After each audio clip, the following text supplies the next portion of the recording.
These are the bizarre practices of ancient doctors. Believe me, you will be shocked by the methods our ancestors used to try to cure diseases and alleviate suffering. In a time without antibiotics, anesthesia, or modern equipment, ancient doctors resorted to techniques that today seem like something out of a horror movie. Get ready to learn about some of the most surprising medical procedures ever recorded in the history of mankind. Join us, and let's go. Number 16. Milk transfusions. In the late 1800s, doctors had an idea that seems crazy today. They thought that milk could replace blood in transfusions. In their minds, it made perfect sense.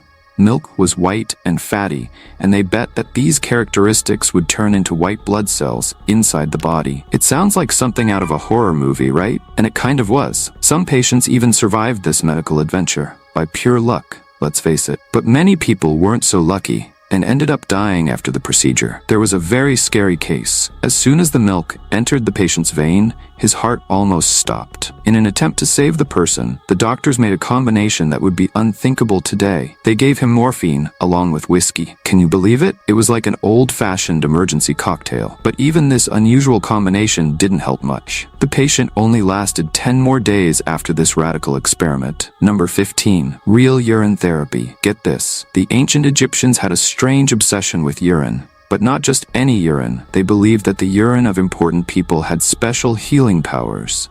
Pharaohs kept their own urine in special jars, and court physicians used this royal elixir to treat everything from skin problems to serious illnesses. The craziest part? They used to gargle with urine to cure toothaches. Egyptian medical papyri had detailed recipes for mixing urine with other ingredients to create ointments and potions. And it wasn't just the Egyptians. In ancient Rome, urine was so highly prized that there were professional collectors who sold the liquid to doctors, tanners, and even people who wanted to whiten their teeth. Number 14. Bleeding. If you thought urine therapy was weird, get ready to meet bloodletting. For over 2,000 years, doctors around the world believed that most diseases were caused by an excess of blood in the body. The solution? Draining the precious red liquid from patients. The technique was used to treat virtually everything from headaches to pneumonia. Doctors used a variety of methods to perform bloodletting, including cutting with lancets, applying leeches, and even using small axes specially designed for the procedure. Bloodletting was so popular that even royalty could not escape it.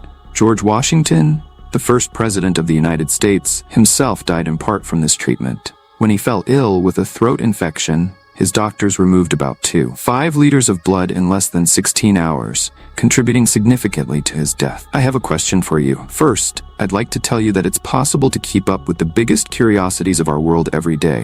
But for that, you need to be subscribed to our channel. So have you subscribed yet? If not, take the opportunity to subscribe now. Now that you've done that, let's go. Number 13. Lobotomy. Just imagine, a doctor sticks an instrument that looks like an ice pick through your eye until it reaches your brain and moves it back and forth. It sounds like something out of a horror movie, but it was a very popular treatment in the 1940s. Lobotomy was so revolutionary that its inventor, Agas Moniz, won a Nobel Prize in medicine. The procedure was frighteningly simple. The doctor would make a small hole in the side of the eye and push the instrument into the frontal brain. Then, he would just move the thing to destroy some brain connections. That was it. The patient would be cured. In fact, he would practically become a zombie with no personality. The worst part? There was a doctor who did this a lot. Dr. Walter Freeman traveled around the US in a car called the Lobotomobile, performing up to 25 lobotomies a day. He performed over 500 procedures, including on children as young as 4 years old. Number 12. Medieval rhinoplasty. Do you think plastic surgery is a modern thing?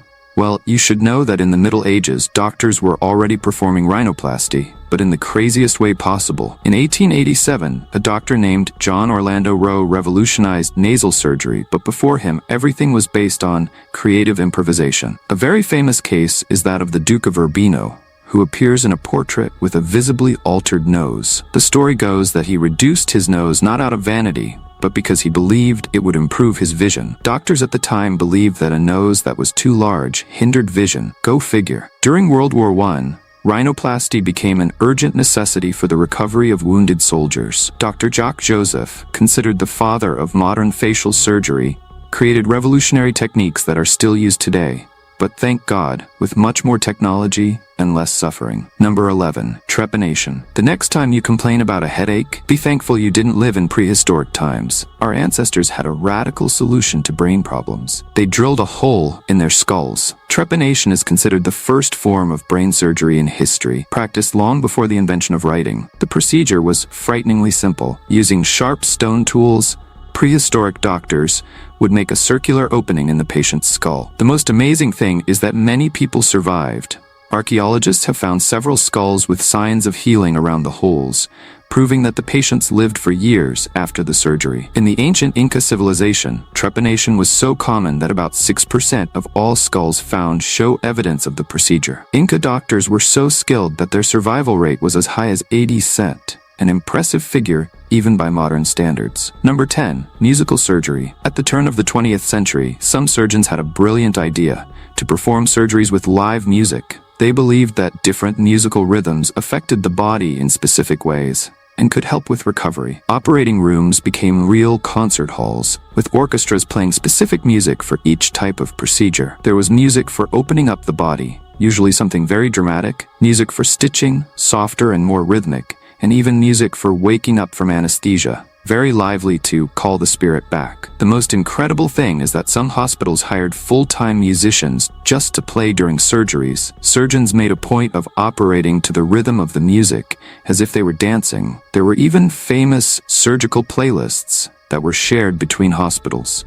Just imagine the doctor cutting into your belly to the rhythm of a waltz. Number 9. Cannibal medicine. During the European Renaissance, while artists were creating masterpieces and scientists were revolutionizing our understanding of the universe, doctors were prescribing a peculiar ingredient to their patients: human flesh. That's right, for hundreds of years, medicinal cannibalism was a common and respected practice in Europe. Egyptian mummies were ground into powder, sold in pharmacies as a remedy for hemorrhages. Human skulls were turned into medicine for headaches. The most bizarre, fresh blood from executed people was considered a premium treatment, with wealthy people paying fortunes to drink the still warm liquid straight from the corpse. The practice was so normalized that even King Charles II of England had his own recipe for human skull drops, a mixture of skull powder and alcohol that he used to treat various ailments. Number 8. The age of radio. At the beginning of the 20th century, after Marie Curie discovered radium, a radioactive fever began in medicine. The glowing element was seen as a miracle cure for virtually every disease. Companies began producing radioactive water, radium toothpaste, radioactive face creams, and even suppositories containing the deadly element. The Revigator, a ceramic pitcher coated with radioactive material, was a popular item in American homes. People believed that drinking water energized with radiation would bring health benefits. The most tragic case of this trend was the Radium Girls, young factory workers who painted watch faces with radioactive paint. They were instructed to lick the brushes to make them sharper, ingesting lethal amounts of radium. Many died horribly, their bones literally disintegrating from the radiation. Number 7. Victorian electrotherapy. In the late 1800s, everyone was crazy about electricity. Victorian doctors thought that shocking people could cure everything from depression to liver problems. They created these crazy devices that looked like steampunk torture machines. The weirdest thing? There were electric belts that promised to cure impotence, electric wigs for headaches, and even electric toothbrushes that shocked your gums. High society women loved to take electric baths, where they would soak in a tub while electric currents passed through the water. A famous doctor named George Miller Beard even created a treatment called Franklinization, where the patient was isolated on a platform and received electric shocks. According to him, the stronger the shock, the more effective the cure. Number 6. Medieval acupuncture. Everyone knows about acupuncture these days, but in the Middle Ages things were very different.